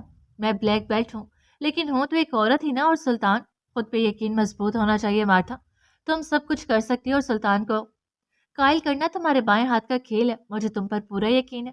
تو ٹھیک ہے آرتھر، میں کل جاؤں گی. اس کی زندگی بہت قیمتی ہے میرے لیے. مارتھا کی اسپیکر سے ابھرتی آواز سنجیدہ تھی. مارتھا، جذبات سے نہیں، حوص سے کام لینا ہے. میں تمہارے ساتھ ہوں، وہ تو تم ہو. اگر نہ بھی ہوتے تو مجھے تمہاری ضرورت نہیں تھی. مارتھا کے لبوں پہ مسکان تھی. سیریسلی؟ آرتھر نے پوچھا تھا، حالانکہ وہ جانتا تھا وہ اس کے لیے سب سے زیادہ ضروری ہے. ایک بات بولو مارتھا. میں جانتا ہوں مارتھا کہ تم میرے بغیر بھی زندگی بڑی خوشی سے جی سکتی ہو. اس کا لہجہ سنجیدہ اور دکھی سا تھا. مارتھا کے ماتھے پہ بل پڑے. اور تمہیں ایسا کیوں لگتا ہے؟ مارتھا نے چبا چبا کے پوچھا تھا. اسے ہمیشہ ایسی باتیں کر کے زچ کر دیتا تھا. وہ اس سے عمر میں بڑی تھی، لیکن قد میں وہ اس کے کندھے تک آتی تھی. کیونکہ میں اچھے سے جانتا ہوں کہ تم مجھ سے محبت نہیں کرتی. آرتھر کے چہرے پہ ہلکی سی مسکراہٹ تھی. وہ جانتا تھا اب اس کا جواب کیا ہوگا. اسے ضبط سے آنکھیں بند کی اور چبا کے بولی، گو ٹو ہیل آرتھر. اور کٹاخ سے اس نے فون بند کیا. آرتھر کا کہکا ابھرا، پھر آہستہ سے بڑبڑا، بالکل سلطان پہ گئی ہے.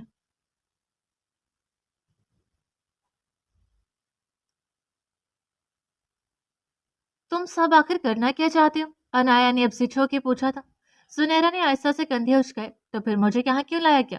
انایا نے ایک لمبی سانس خارج کی، جیسے ایک بہت لمبا سفر اس نے طے کیا تھا اور ایک سفر اور طے کرنا تھا. اس کی نظریں سامنے رکھی سنگل بیڈ پہ مرکوز تھی. اس کے ساتھ تھوڑے سے فاصلے پہ سنیرا برجمان تھی. جانتی ہو سنیرا، اس دنیا میں سب سے گھٹیا چیز کیا ہے جو ہم دوسروں کو دیتے ہیں؟ سنیرا نے اسے ناسمجھی سے دیکھا تھا. کیا مطلب؟ دھوکہ. انایا کے لب آہستہ سے ہلے تھے. دھوکہ سنیرا، دھوکہ دنیا کا سب سے گھٹیا تحفہ ہے.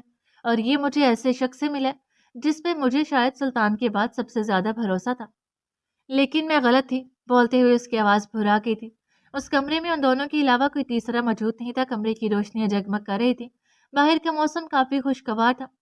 مجھے یہاں دھوکے سے بھیجا گیا اور بھیجنے والا میرا اپنا تھا سنیرا. اور جس دن میں اس پنجرے سے آزاد ہو جاؤں گی، یا جس دن سلطان مجھے ڈھونڈنے میں کامیاب ہو جائے گا نا، اس دن انہیں میرے سوالوں کا جواب دینا ہی ہوگا۔ میں جانتی ہوں اس وقت بھی سلطان میرے ساتھ کھڑا ہوگا، ہم دونوں کی اذیت کی ذمہ دار ہے وہ۔ میں نہیں جانتی انہوں نے یہ سب کیوں کیا، وجہ پیسے تو بالکل نہیں تھے، لیکن اس کے پیچھے جو بھی وجہ تھی جو مجھے میری رہائی کے دن پتہ چل جائے گی، اور اس دن سلطان میرے ہر زخم کا، ہر زیادتی کا بدلہ لے گا۔ سنیرا اسے دیکھتے ہوئے سن رہی تھی۔ وہ کون تھا انایا جس نے تمہارے ساتھ یہ کیا؟ انایا کے ذہن کی سکرین میں ایک مانوسا چہرہ ابھرا تھا، اس کے جبڑے بھینچ گئے تھے اور اگلے ہی پل وہ چہرہ غائب ہوا۔ یہ ایک راز ہے سنیرا، اور راز بتا ہی نہیں جاتا، کیونکہ اگر بتا دیے جائیں تو پھر وہ راز راز نہیں رہتے۔ سنیرا نے سر اس بات میں ہلایا۔ انایا نے ایک لمبا سانس خارج کیا۔ اتنا تو وہ جان چکی تھی کہ یہاں اس کی عزت کو کوئی خطرہ نہیں تھا، اسے یہاں کیوں رکھا گیا اس کے پیچھے کی وجہ وہ نہیں جانتی تھی، لیکن اسے پتا تھا کہ اس کے پیچھے کوئی بڑی وجہ ضرور تھی، اور یہ راز بھی اس کی رہائی والے دن کھل جانا تھا۔ اسے بس یہاں رہنا تھا، انتظار کرنا تھا، سلطان کو اسے ڈھونڈنے کے لیے وقت دینا تھا۔ یہ پینڈورا باکس اس دن کھل جانا تھا جس دن سلطان نے اس تک پہنچنا تھا۔ سلطان کے لیے اسے صرف انتظار کرنا تھا، نہ جانے کب تک، 1 سال، 2 سال، 5 سال، 10 سال یا ساری زندگی، یہ وہ نہیں جانتی تھی۔ انسان جب اپنی زندگی میں ہمیشہ سب اچھا کرتا ہو، کسی کے ساتھ کبھی برا نہ کیا ہو، تو جب اسے ایسے شخص سے دھوکہ ملے جس پر کبھی وہ جان لٹاتا ہو، تو پھر انسان کا وجود، انسان کا دل کرچیاں چنتا ہے۔ وہ بھی چن رہی تھی، کیونکہ اسے دھوکہ وہاں سے ملا تھا جہاں اس نے سکھ لٹایا تھا، اور جب انسان کا بھروسہ ٹوٹ جاتا ہے تو وہ دنیا سے بیزار ہو جاتا ہے، دوبارہ اعتبار کرنے کے قابل نہیں رہتا۔ وہ بھی نہیں رہی تھی، وہ بھی دنیا کے ان لوگوں میں شامل ہو گئی تھی جو زرد پتوں کو پناہ دیتے ہیں، لیکن بھلا زرد پتوں کو کون پناہ دیتا ہے؟ بھلا دماغ کب دل کے اختیار کو مانتا ہے؟ بھلا کب آسمان زمین سے ملتا ہے؟ بھلا کب دو کناروں کا ملن ہوتا ہے؟ بھلا کب کوئی چاند سے نفرت کرتے ہیں؟ لیکن دنیا میں کچھ ایسے لوگ بھی ہوتے ہیں جو زرد پتوں کو پناہ بھی دیتے ہیں، آسمان کو زمین سے بھی ملاتے ہیں، سرد دھندنما راتوں میں بھی نہیں بچھڑتے، بھیڑ میں بھی ہاتھ نہیں چھوڑتے۔ ایسے لوگ تو ہوتے ہیں جو دو کناروں کا ملن بھی ہوتے ہیں، اپنا اور دوسروں کا بھروسہ بھی قائم رکھتے ہیں، لیکن یہ معیار تو صرف چند لوگوں کو ہی حاصل ہوتا ہے، اور جس کو حاصل ہوتا ہے شاید وہ کبھی ناکام ہوتے ہو، شاید وہ کبھی برباد ہوتے ہو۔ اب انایا کے ساتھ جو بھی ہوا تھا، اسے بس اب انتظار کرنا تھا، اور اس انتظار کے بعد اسے اپنے سوالوں کے جواب لینے تھے۔ وہ اس وقت ناشتے کی ٹیبل پر موجود تھا، سربراہی کرسی پر ہمیشہ کی طرح بڑی ماں اپنی شان سے بیٹھی تھی۔ سلطان کے سامنے پریسا اور اس کے ساتھ جبریل پرسکون سے بیٹھا تھا۔ بڑی ماں کے دائیں طرف والی کرسی پہ سلطان خاموش بیٹھا ناشتہ کر رہا تھا۔ بڑی ماں نے چند نوالے ہی توڑے تھے، جبکہ پریسا کھانے میں دلچسپی نہیں لے رہی تھی۔ جبریل کا شاید یہ دوسرا پراٹھا تھا جو وہ کھا رہا تھا۔ بڑی ماں اب سلطان کا ناشتہ ختم ہونے کے انتظار میں تھی، وہ شاید کچھ کہنا چاہتی تھی۔ ابھی انہیں انتظار کرتے ہوئے چند لمحے ہی گزرے تھے کہ ولید اندر داخل ہوا۔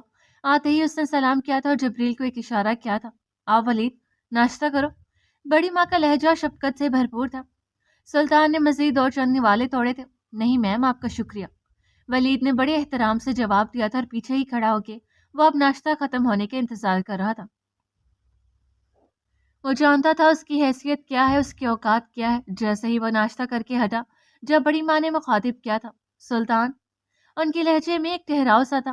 صبح کے 9 بج رہے تھے، ملازموں کی افراتفری عروج پر تھی۔ سلطان ہاتھ صاف کر کے اب پوری توجہ سے ان کی طرف متوجہ تھا۔ سلطان، ہم نے ایک فیصلہ لیا، امید ہے تم انکار کر کے مجھے نراش نہیں کرو گے۔ دوپٹے کا پلو انہوں نے ٹھیک کیا تھا۔ پریسا کبھی بڑی ماں کو دیکھ رہی تھی تو کبھی سلطان کو۔ جبریل اب بھی کھا رہا تھا، شاید وہ جانتا تھا اب کیا ہوگا۔ ولید بھی دونوں کو دیکھ رہا تھا۔ جی کہیں بڑی ماں، اگر آپ نے کوئی فیصلہ لیا ہے تو کچھ سوچ کے ہی لیا ہوگا، آپ بس بتائیں کیا بات ہے۔ بات کرتے ہوئے سلطان کے لہجے میں احترام اور نرمی دونوں تھی۔ سلطان، ہمیں آپ کی فکر ہے اور ہم جانتے ہیں آپ کی جان کو خطرہ ہے، کہتے ہوئے ان کی آواز پھرا گئی تھی۔ سلطان نے نرمی سے ان کا ہاتھ اپنے مضبوط ہاتھ میں لیا تھا۔ آپ فکر نہیں کریں، سلطان خود کی حفاظت کرنا جانتا ہے۔ ولید کو بالکل ہلکی سی ہنسی آئی تھی جسے وہ ضبط کر کے رہ گیا۔ ہم جانتے ہیں سلطان، لیکن آپ کی حفاظت کی ذمہ داری ہماری ہے، اس لیے ہم نے آپ کے لیے ایک فیصلہ لیا ہے۔ جی کہیں بڑی ماں۔ سلطان کا لہجہ اب بھی نرمی سے بھرپور تھا۔ ہم نے تمہارے لیے ایک پرسنل سیکیورٹی کا انتظام کیا۔ بڑی ماں، اس کی کیا ضرورت ہے؟ ضرورت ہے سلطان، ہم اب کوئی رسک لینا نہیں چاہتے، لیکن سلطان نے کچھ کہنا چاہا۔ دیکھو سلطان، آج تم مجھ سے اپنے آفس میں ملو گے، جبریل نے سنجیدہ سے لہجے میں کہا۔ بڑی ماں، سلطان نے جیسے منہ پھلا کے کہا، اگر وہ تمہیں پسند نہ آئے تو بھلے نہ کر دینا، لیکن ایک بار ملنے میں کوئی قباحت نہیں۔ جی۔ فریسا نے جیسے سکھ کا سانس لیا۔ جبریل نے ناشتہ کر کے ہاتھ صاف کیا اور کھڑا ہو گیا۔ جی ماں، اب مجھے چلنا چاہیے، میرے پیشنٹ میرا ویٹ کر رہے ہوں گے۔ ہاں میرا بچہ، بڑی ماں نے مسکرا کے کہا۔ Okay Sultan, see you evening. Sultan نے اسے تب کے دیکھا، یعنی یہ ساری کارستانی اسی کی تھی۔ جبریل نے دانت نکالے اور وہاں سے نکلتا چلا گیا۔ اصل دھچکا تو سلطان کو جب لگے گا جب اسے پتا چلے گا کہ اس کی حفاظت ایک عورت کرے گی۔ سلطان نے تب کے اپنا کوٹ اٹھایا اور خدا حافظ کہہ کے وہاں سے نکلا۔ فریسا کئی لمحے تک اس دروازے کو تکتی رہی جہاں سے سلطان ابھی گیا تھا۔ بڑی ماں اب ناشتے میں مصروف تھی، ولید بھی جا چکا تھا۔ فریسا ٹیبل پر ہاتھ رکھ کے مسکاتی نظروں سے اب تک دروازے کو تک رہی تھی، پھر آہستہ سے بڑبڑائی، او مائی جیری۔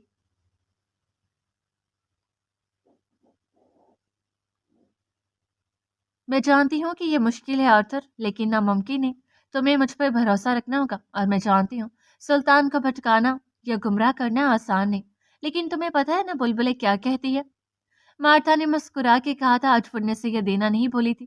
آرتھر مسکرایا، بھلا وہ کیسے بلبلے کی نصیحتیں بھول سکتا تھا؟ ہاں مجھے پتا ہے بلبلے کیا کہتی ہے، لیکن مارتھا کیا تمہیں یہ پتا ہے کہ سلطان حقیقت پسند انسان ہے؟ اور کیا تمہیں یہ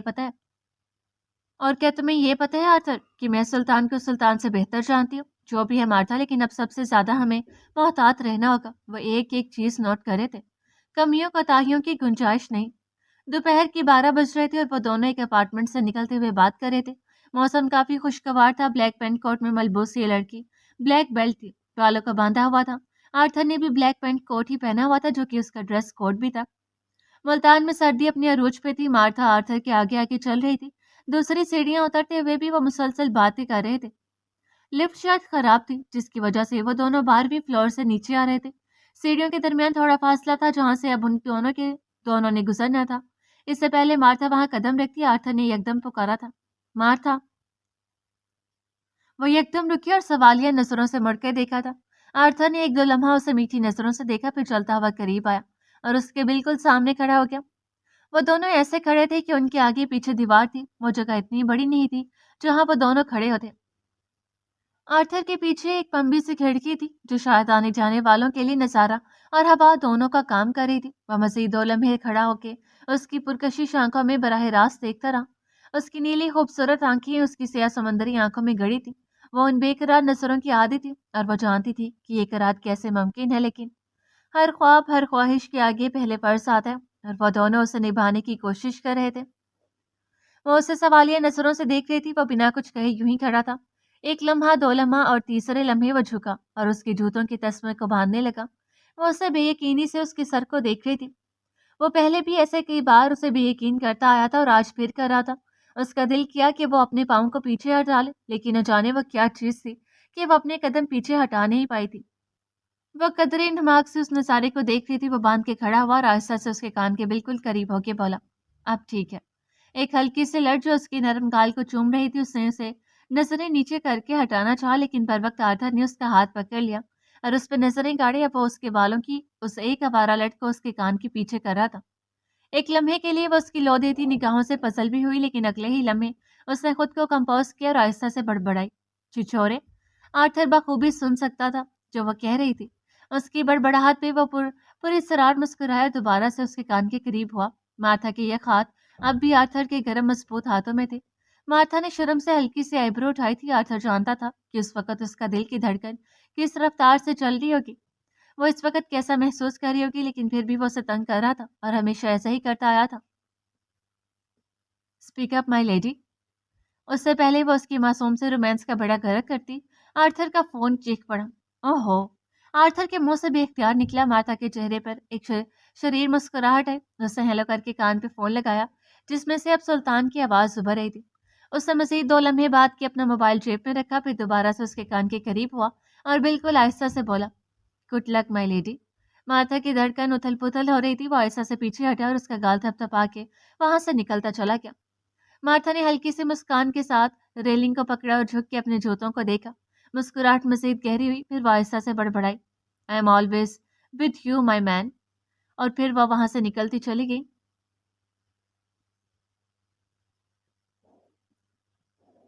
لوگ دنیا میں کیوں آتے ہیں؟ کیا اس کا جواب دینا آسان ہے؟ کیا انسان یہ جانتا ہے کہ وہ دنیا میں کیوں آیا ہے یا اسے کس لیے بھیجا گیا؟ جب انسان یہ جان لے کہ یہ سب کیوں ہے یا اسے کیوں بھیجا گیا، جب یہ سمجھ لیتا ہے نا، وہ تو زندگی کو پھر اپنے مقصد کے لیے گزارنا آسان ہو جاتا ہے۔ جب انسان پیدا ہوتا ہے، وہ بڑا ہوتا ہے، آہستہ آہستہ سب سیکھتا ہے، اور جب وہ اس عمر کو پہنچتا ہے تو اس کا لگتا ہے کہ وہ سب سے پرفیکٹ ہے، اس نے وہ سب کر لیا جو اسے کرنا چاہیے تھا، اس کی زندگی کے مقصد پورے ہو گئے، پڑھ لکھ لیا، اپنے ارادے پورے کر لیے، دنیا میں جو بننا تھا وہ بن گئے۔ لیکن ایسا نہیں ہے، دراصل یہ وہ وقت ہوتا ہے جب انسان اس قابل ہو جاتا ہے کہ وہ اصل مقصد کو پہچانے، اس مقصد کو جس کے لیے اسے دنیا میں بھیجا گیا، اپنی اصل پہچان کو پہچانے جس کو دنیا میں لایا گیا۔ بعض اوقات بعض لوگ نہ صرف اپنے مقصد کو پہچانتے ہیں بلکہ اسے پورا کرنے کے لیے حد کو پہنچ جاتے ہیں، چاہے اس کے لیے ان کو اپنی جان بھی کیوں نہ دینی پڑے، وہ گریز نہیں کرتے۔ جب فرعون کی باندھی حضرت مشاطہ کی اولادوں کو جب ان کے سامنے گرم تیل میں ڈالا گیا، اس وقت بھی وہ اپنے پہچانے کے مقصد سے پیچھے نہیں ہٹی تھی، وہ اپنے رب کے آگے اپنے 100 بچوں کو بھی قربان کرنے کا حوصلہ رکھتی تھی۔ اور یہ انسان، یہ آج کل صرف اپنے نفس کو قابو نہیں کر پا رہا، اپنی ناجائز خواہشوں سے باز نہیں آ رہا۔ ایسے میں پھر کیسے تم دنیا سے جنت تک کا سفر کرو گے؟ کیسے اپنے مردہ دلوں کے ساتھ، اپنے سیاہ دل کے ساتھ تم قیامت کے دن خدا کا سامنا کرو گے؟ تمہیں ایسا کرنے میں شرم سی نہ آئے گی؟ جب تک تم اپنا ایک قدم نفس پہ نہیں رکھ لیتے تو جو مرضی کر لو، تم اپنا دوسرا قدم جنت میں نہیں رکھ پاؤ گے۔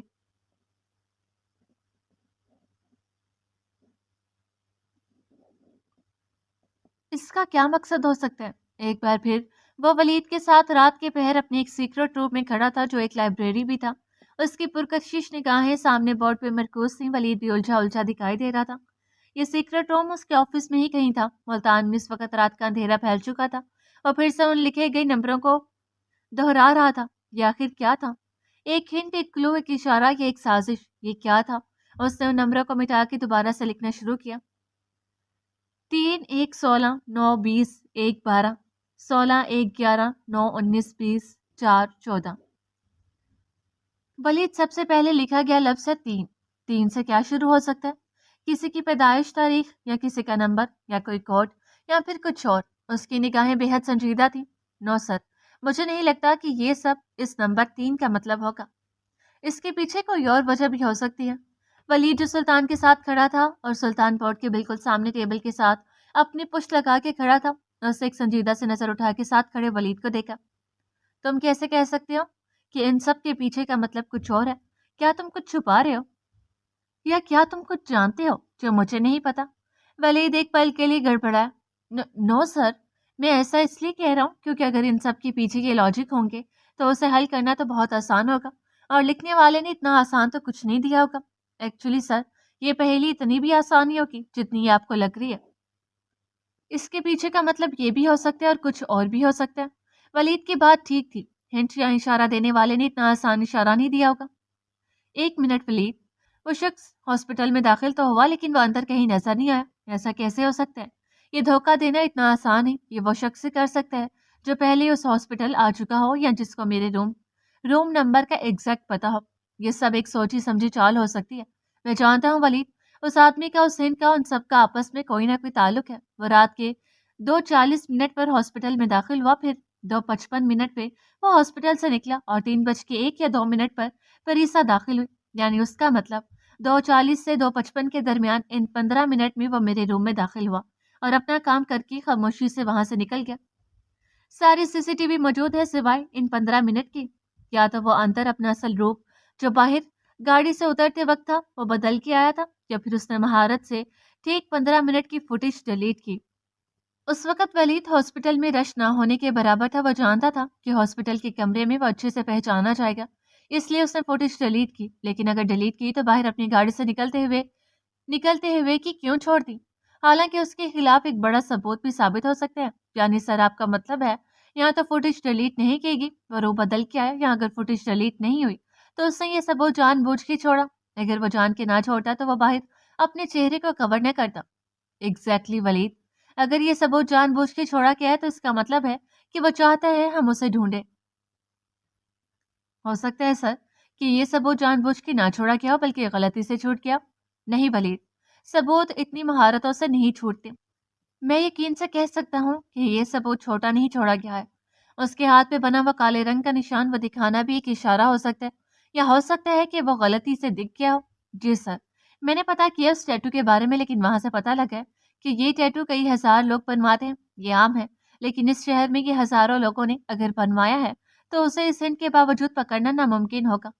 صحیح کہہ رہے ہو ولید، اس لیے اسے پکڑنے کے لیے ہمیں کوئی اور ہنٹ ڈھونڈنا ہوگا۔ میں جانتا ہوں بڑی ماں کو میری فکر ہے اور تم سب کو، لیکن آج میں جس بلیک بیلٹ سے ملا وہ بہت مشکوک ہے۔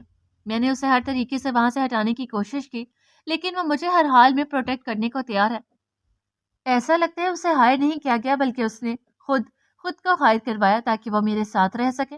اگر واقعی وہ ایسا چاہتی ہے تو اس کا کیا مقصد ہو سکتا ہے؟ یوں اچانک اس کا آنا، اس میں کچھ نہ کچھ تو گڑبڑ ہے ولید۔ ولید کے چہرے پہ ہلکی، بالکل ہلکی سی جان لیوا مسکراہٹ تھی۔ بولتے ہوئے سلطان نے ایک سنجیدہ سی نظر اٹھا کے اسے دیکھا تھا، پھر آہستہ سے بولا، تم کس خوشی میں مسکرا رہے ہو؟ ولید ایک پل کے لیے گڑبڑایا۔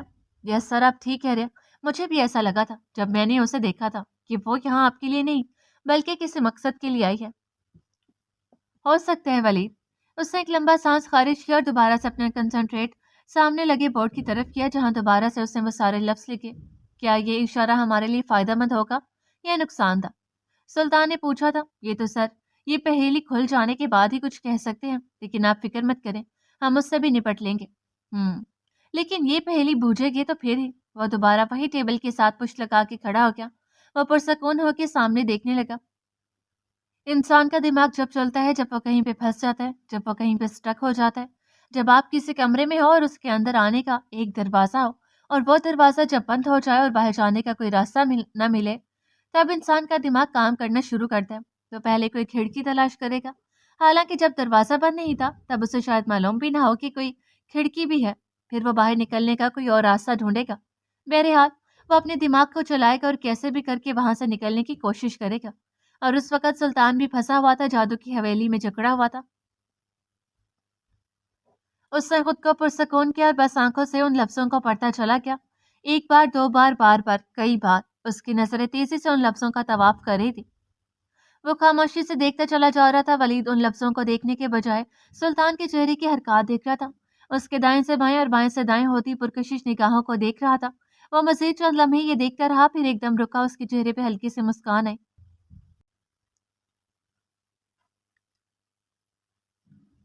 لگتا تھا جیسے وہ پہیلی بوجھ گیا۔ ولید حیران نہیں ہوا تھا، وہ جانتا تھا اس کو سلجھانے کے لیے سلطان کو زیادہ دیر نہیں لگے گی، لیکن اتنی جلدی یہ نہیں سوچا تھا۔ اوہ گاڈ، یہ پہلے کیوں نہیں سوچا میں نے؟ سلطان بڑبڑاتا ہوا دوبارہ بورڈ کی طرف کیا۔ ہو سکتا ہے یہ لفظ کسی اور زبان کے مشابہ ہو۔ ولید اسے یک یک دیکھ رہا تھا۔ یہ دیکھو ولید، پہلا لفظ ہے 3، اسے اگر انگلش کی زبان میں لکھے تو بنتا ہے سی۔ ولید کی آنکھیں پھیلی، یعنی وہ واقعی پہیلی بوجھ گیا تھا، لیکن اگر یہ جواب بھی نہ ہوا پہیلی کا تو؟ ولید نے اپنا نقطہ نظر سامنے رکھا۔ ولید سلطان کچا کھلاڑی نہیں ہے، میں جانتا ہوں کہ میں کیا کروں۔ پہلا لفظ ہے سی، اس نے بورڈ کے دائیں طرف کے حصے میں لکھا تھا۔ ولید بھی قریب آ گیا تھا۔ دوسرا لفظ ایک ہے، یعنی اے، اس نے بورڈ پہ لکھے سی کے ساتھ اے لکھا۔ پھر وہ اگلے لفظ کی طرف آیا۔ اگلا لفظ ہے 16۔ اس نے پڑھنا شروع کیا۔ 16 کے حساب سے آتا تھا پی، یعنی کہ کیپ۔ کچھ لفظ تو بن ہی رہا تھا۔ اس نے اگلے لکھے گئے ہندسے کو دیکھا جو کہ 9 تھا، اور اس کے لحاظ سے یہ الفابیٹ میں یہ آئی آتا تھا۔ اب لفظ بن گیا تھا کیپی۔ ولید حیرانی سے اس کے چلتے ہوئے ہاتھ اور دوڑتی ہوئی نظریں اور بھاگتا ہوا دماغ دیکھ رہا تھا۔ وہ دوبارہ ان لفظوں کو دیکھ رہا تھا۔ اگلا ہندسہ تھا 20 اور اس لحاظ سے ٹی بنتا تھا۔ اب لفظ تھا کیپٹ، یعنی کہ وہ ٹھیک جا رہا تھا۔ ولید نے ایک بار پھر اسے متاثر نظروں سے دیکھا تھا۔ اگلا ہندسہ تھا 1، یعنی پھر سے اے۔ اب لفظ تھا کیپیٹا، اور اگلے ہندسے کے مطابق دیکھا جائے تو 12، یعنی ایل۔ اب یہ لفظ شاید مکمل ہو گیا تھا، کیپیٹل۔ سلطان نے یہ لفظ اپنے منہ میں کئی بار دہرایا۔ کس چیز کا کیپیٹل ہو سکتا ہے؟ اور جیسے سوچ میں پڑا، سر پہلے آگے لکھتے ہیں، شاید کچھ اور پتہ لگ جائے۔ ہاں، سلطان نے سر اس بات میں ہلایا اور اگلا لفظ دیکھنے لگا جو کہ دوسری لائن میں تھا۔ اس کا پہلا ہندسہ تھا 16 اور اس حساب سے الفابیٹ میں آتا تھا پی، اور اس سے کیپیٹل کے نیچے لکھا۔ اور اگلا ہندسہ تھا 1 تو اے۔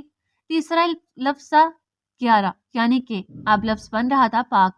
اس سے کیپیٹل کے نیچے یہ 3 لفظ لکھے پاک، اور مکمل ہونے سے پہلے سلطان کے منہ سے یکدم نکلا تھا پاکستان، یعنی کیپیٹل پاکستان۔ سر پہلے ایک دفعہ کنفرم کر لیتے ہیں۔ ہاں، اس سے دوبارہ سے سارے لفظوں کو گن کے لکھا، لیکن ابھی بھی کیپیٹل پاکستان آ رہا تھا۔ وہ کئی لمحے یوں ہی دیکھتا رہا۔ آدھی سے زیادہ پہیلی وہ بوجھ چکا تھا۔ اس کا دماغ بھگ سے اڑا۔ ولید، پاک کا کیپٹل کیا ہے؟ اسلام آباد، ولید نے بتایا تھا۔ ایگزیکٹلی، ولید لکھنے والا یہی چاہتا تھا کہ ہم اسلام آباد جائیں، ہو سکتا ہے کہ ہمارے رازوں کا انکشاف اسلام آباد میں لکھا ہو سکتا ہے ولید کہ اسلام آباد میں کہیں میری آپی کا پتہ چل جائے۔ لیکن سر، اس دن اس آدمی نے کہا تھا کہ اس نے آپ کی آپی کو لاہور میں چھوڑا ہے، تو کیا وہ جھوٹ تھا؟ 100% جھوٹ تھا ولید۔ اگر وہ سچ بول رہا ہوتا تو اتنی آسانی سے وہ ہم تک نہ پہنچ پاتا، اور اگر وہ پہنچ بھی گیا تو وہ چین ہمیں دینے اور اتنی بڑی بات بتانے میں اسے کیا ملتا؟ ہو سکتا ہے سر اس نے اچھائی کے لیے یہ سب کیا ہو۔ یاد رکھو ولید، دنیا میں ماں باپ کے علاوہ یا اپنی فیملی خونی رشتوں کے علاوہ کبھی کسی پہ بھروسہ مت کرنا، ورنہ وہ تمہاری دکھتی رگ کون سی ہے وہ جان لے گا اور پھر اس پہ بے دردی سے پاؤں رکھے گا، اس لیے اسے اچھا ہونا ثابت نہیں ہوتا۔ یس سر، لیکن اب آگے کیا کرنا ہے؟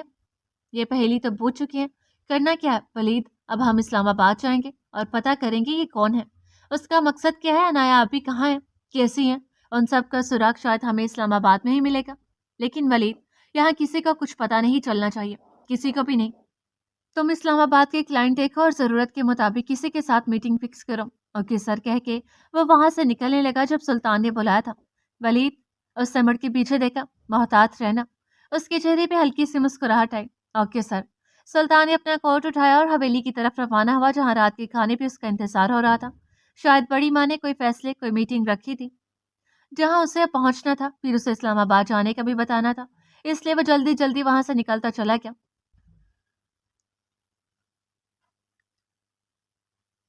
سلطان پہیلی بوجھ چکا تھا۔ آرتھر کی کھنکتی آواز ابھری۔ مارتھا کے چہرے پہ خوشگوار تاثرات آئے۔ اتنی جلدی؟ ہاں، حیران تو میں بھی تھا، لیکن وہ واقعی بوجھ چکا ہے۔ اس وقت وہ اپنے اپارٹمنٹ کی بالکنی میں کھڑی فون پہ آرتھر سے بات کر رہی تھی۔ تو کیا وہ واقعی اسلام آباد آ رہے؟ ہاں، شاید جلد ہی۔ اسے مسکرا کے سر اس بات میں ہی لایا۔ مارتھا، اسے تم پہ شک ہے؟ سلطان کی طرح مارتھا کے ماتھے پہ بھی پہلے بال آئے، پھر زبان میں کھجلی ہوئی۔ کیا اور کیوں؟ اسے لگتا ہے کہ تم اس کی حفاظت پیسوں کے لیے نہیں کری، بلکہ تمہارا کوئی مقصد ہے۔ آرتھر نے ہنستے ہوئے بتایا۔ آرتھر، اسے ایسا کیوں لگ رہا ہے؟ آرتھر اب بیڈ پہ بیٹھا تھا۔ کیوں مارتھا، کیا ایسا نہیں ہے؟ آرتھر، یہ بتاؤ اسے ایسا کیوں لگ رہا ہے؟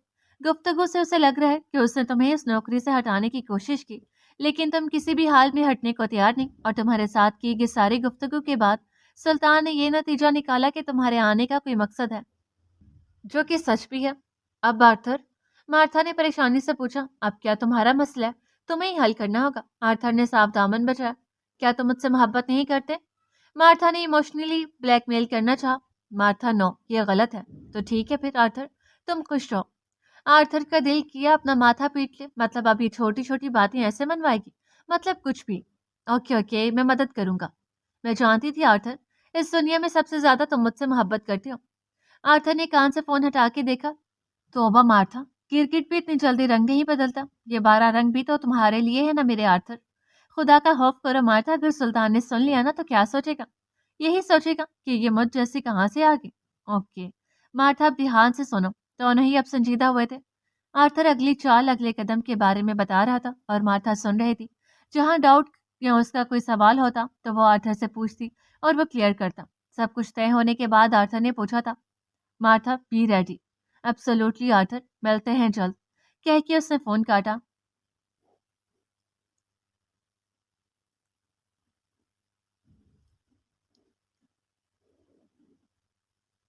سب کھانے کی میز پہ برجمان تھے۔ بڑی کرسی پہ ہمیشہ کی طرح ماں بیگم تھی، سلطان، پریسا، جبریل سب موجود تھے۔ ملازمین کھانا رکھ چکے تھے۔ ماحول خوشگوار تھا، یا پریسا کو شاید زیادہ ہی خوشگوار لگ رہا تھا۔ وہ جانتی تھی تھوڑی دیر میں کیا ہونے والا ہے، اور شاید کہیں نہ کہیں یہ مان چکی تھی کہ سلطان اب اسی کا ہے، یہ جانے بغیر کہ کوئی ایک مدت سے اس کا بے صبری سے انتظار کر ہے۔ وہ تو اپنی خوشی میں اتنی مگن ہو چکی تھی کہ وہ سلطان کے دل کا حال بھی نہیں جان پا رہی تھی۔ اس نے مہرون سے رنگ کی فراک زیب تن کر رکھی تھی، شاید اس کی وجہ سلطان کی پسند تھی، لیکن وہ بغیر تاثر کے کھا رہا تھا، جبکہ پریسا سرشاری سے کھاتی ہوئی مسلسل اسے دیکھ رہی تھی۔ کیا کبھی ایسا ہو سکتا ہے کہ سلطان سے اس کا دل بڑھ جائے؟ شاید کبھی نہیں۔ اس کی محبت میں شدت تھی اور بے تحاشا تھی، اسے کسی چیز کی فکر نہیں تھی سلطان کے آگے، نہ کریئر کی نہ کسی اور چیز کی۔ وہ محبت میں واقعی اندھی ہو گئی تھی۔ وہ سامنے بیٹھے سلطان کے ہاتھوں کی انگلیاں دیکھ رہی تھی، مخملی سے لمبی شفاف رنگ کی انگلیاں جو اسے بے تحاشا پسند تھی۔ اس کے چہرے کے تاثرات اسے ہر حال میں ہی خوبصورت لگتے تھے۔ اس کا سنجیدہ پن ہی اس کی جان بن گیا تھا۔ اس کا کم بولنا، نظر انداز کرنا، ہر ادا کی ہی تو وہ دیوانی ہو چکی تھی۔ اس سلطان کو مسکاتی اور شریر نظروں سے دیکھ رہی تھی، یہ جانے بغیر کہ کوئی اسے خواب کی شہزادی مقرر کر چکا ہے، یہ جانے بغیر کہ کوئی اس کے خوبصورت چکر میں ہمیشہ کے لیے قید ہو چکا ہے۔ سب کچھ نظر انداز کیے وہ بس سامنے اپنی محبت کو دیکھ رہی تھی۔ اس نے آج بال نہیں باندھے تھے، انہیں کھلا چھوڑ دیا تھا، لبوں پہ ہلکا سا گلال بھی لگا تھا۔ وہ آج دل سے تیار ہوئی تھی، لیکن سامنے والے کو جیسے کوئی فرق نہیں پڑا تھا، شاید وہ فرق پڑنے ہی نہیں دینا چاہتا تھا۔ یہ سامنے بیٹھا انسان ہی تھا نا جو پگھلتا ہی نہیں تھا، پریسا کے آگے کھلتا ہی نہیں تھا۔ وہ تو یہ سب صرف سوچ ہی سکی تھی۔ کاش کہ وہ کبھی یہ جان ہی نہ پائے کہ سلطان کے دل میں کون ہے یا کیا ہے۔ جس دن وہ یہ سب جان لے گی نا، اس دن شاید وہ زندہ ہی نہیں رہ پائے گی، وہ ٹوٹ جائے گی، بکھر جائے گی۔ اس لیے کچھ رازوں کا راز رہ جانا ہی سب سے بہتر ہوتا ہے۔ اسے خوش فہمیوں میں جینا ہے، سو جی لینے دیا جائے۔ وہ بڑی بےتابی سے کھانا ختم ہونے کا انتظار کر رہی تھی، لیکن ابھی سب مصروف تھے۔ کچھ لمحے یا اس پہ گزری کئی صدیوں کے بعد کھانا ختم ہوا تھا اور بڑی ماں نے گلا کھنگار کے سب کو متوجہ کیا۔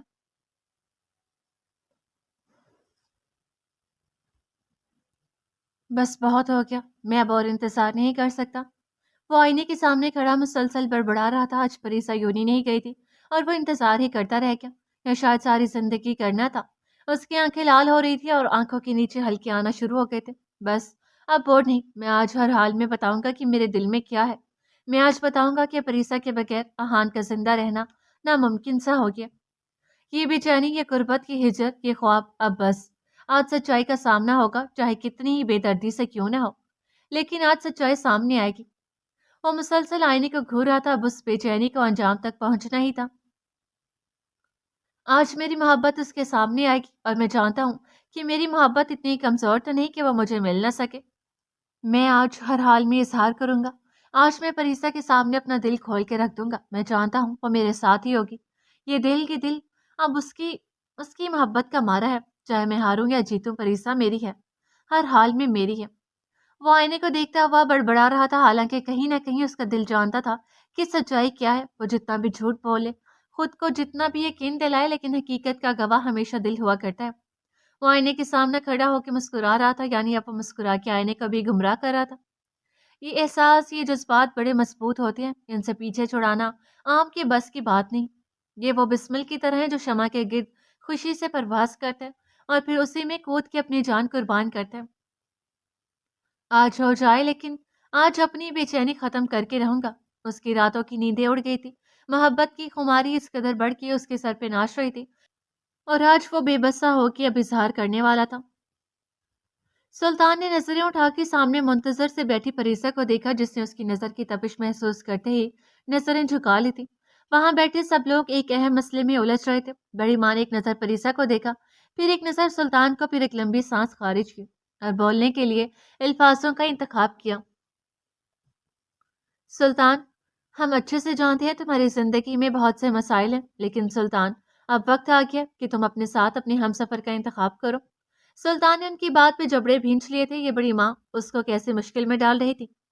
نہ وہ ہاں کر سکتا تھا، نہ وہ نہ کر سکتا تھا۔ مطلب اب ان سارے مسئلوں میں ایک اہم اور سنجیدہ مسئلہ بھی شمار ہوگا۔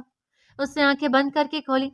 دیکھو سلطان، یہ زندگی، یہ سفر بہت لمبا ہے، اسے ایسے اکیلے گزارنا ناممکن ہے، اور ایسا نہیں ہے سلطان کہ شادی صرف مسئلے ہی پیدا کرے گی۔ سلطان، زندگی بہت حسین لگتی ہے جب آپ کا ساتھی، آپ کا ہم سفر آپ کو سمجھنے والا ہو۔ وہ خاموشی سے سن رہا تھا۔ جبریل اسے سنجیدہ نظروں سے دیکھ رہا تھا۔ اسے راضی کرنا عام بات نہیں تھی، وہ ان چیزوں کے لیے سرے سے راضی ہی نہیں تھا۔ سلطان، تمہیں واقعی ایک ایسے ساتھ کی ضرورت ہے جس کو پا کے کم از کم تم تھوڑا سکون حاصل کرو، جس کو پا کے تمہاری زندگی کے دکھ کم سے کم آدھے ہو جائیں۔ وہ اب بھی خاموشی سے سن رہا تھا۔ بڑی ماں نے اس کے جھکے ہوئے سر کو دیکھا، پھر جبریل کو دیکھا۔ جبریل نے آہستہ سے بولنا شروع کیا۔ جانتے ہو سلطان، ان سب میں سلطان نے پہلی بار نظریں اٹھا کے جبریل کو دیکھا تھا، جو بڑی نرم نگاہوں سے اسے دیکھ رہا تھا۔ جانتے ہو، جب ایک سچی محبت آپ کے مقدر کا ستارہ بنتی ہے نا، تو وہ انسان کو زمین کی خاک سے اٹھا کے عرش کے سائے میں کھڑا کر دیتی ہے۔ اور جانتے ہو ہم سفر کی محبت کیا ہوتی ہے؟ وہ اس کی باتوں کو سن بھی رہا تھا اور سمجھ بھی رہا تھا، لیکن وہ اس دل کا کیا کرے جو ایک ہی اپسرا کا نام جپتا تھا، اور وہ اپنا دل ظاہر نہیں کرنا چاہتا تھا، کبھی نہیں۔ ہم سفر کی محبت نہ سلطان، ہر زخم، ہر تکلیف، ہر اذیت کا مداوع ہوتی ہے، ہر زخم کا مرہم ہوتی ہے۔ دو پاک روحیں ہر مقابلے سے جیت جاتی ہیں۔